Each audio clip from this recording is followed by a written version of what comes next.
Okay, people, so when making a decision to leave your beautiful country to come and study or come and work or come and whatever it is that you want to do overseas, you need to take this into consideration. Yeah, it's like minus freaking 20 outside and the wind is like hurricane. Well, not like hurricane, but it's like so windy that makes it feel like minus 30. Like I'm talking and my lips are freezing together. Like I ain't even joking. Like look at that chick over there. She's like so cool and she's Canadian. So can you imagine me from Jamaica? Like, oh my god, it's better if I went and live in a freezer. It's like so freaking cold. Oh my god.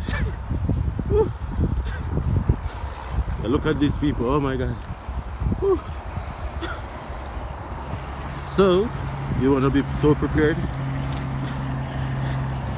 You want to make sure that you have enough money that you can buy winter gears, which is like 300 jackets, 300 pants.